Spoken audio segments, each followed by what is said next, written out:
ওই ভাই মাফ করে দে ভাই, মাফ করে দে। ওরে ভাই মাফ করে দে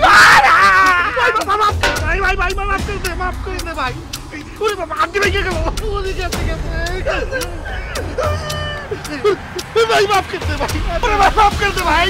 ওই ভাই পা ভেঙে গেছে ভাই, আন্টি ভেঙে গেছে ভাই, আন্টি ভেঙে গেছে, আন্টি ভেঙে গেছে। মাফ করে দে ভাই। তোরে মাফ করে দেবো না? শয়তানের বাচ্চা কোন কর, এত সুদের টাকা লাগে? হ্যাঁ, তোর হাজারে 100 টাকা, হ্যাঁ 10,000 দিলে পরে তোর 1,000 টাকা, 1 লাখ টাকা নিলে 10,000 টাকা।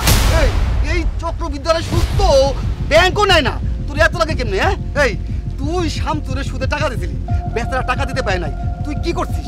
তুই তার ঘরে টিন খুলে নিয়ে আসছিস, এখন বেচারা পথে প্রান্তরে ঘুরে বেড়ায়, রাস্তাঘাটে শুয়ে থাকে। এই তুই এটা কি ঠিক করছ?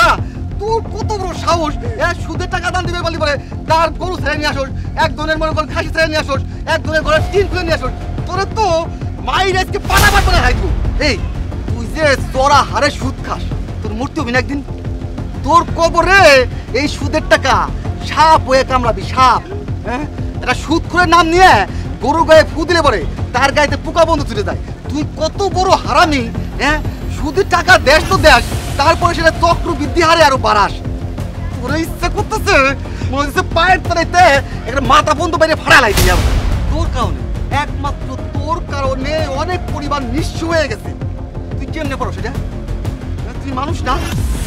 এবার থামো, তুমি একলা কইতেছো, আমার কিছু কইবার দেবো না।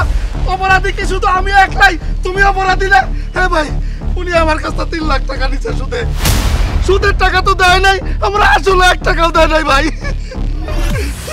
নীতি বাক্য জানে, সুদের টাকা নিছে, আমার সুদের টাকা দেয় না ভাই। আপনি কোন, আমি কি খালি একা অপরাধী? আমি কি খালি একা অপরাধী? ও অপরাধ করে নাই কি? ও দিয়া তখন নীতি বাক্য কথা কই দিয়েছিল, আর ও তোমার কাছে সুদের টাকা নেই, সেই টাকা ফেরত দেয় নাই। হ্যাঁ, আর বড় বড় কথা না, সুদ দেওয়া আর নেওয়া দুইটাই অপরাধী। এই এই ওর শালা লাগবে।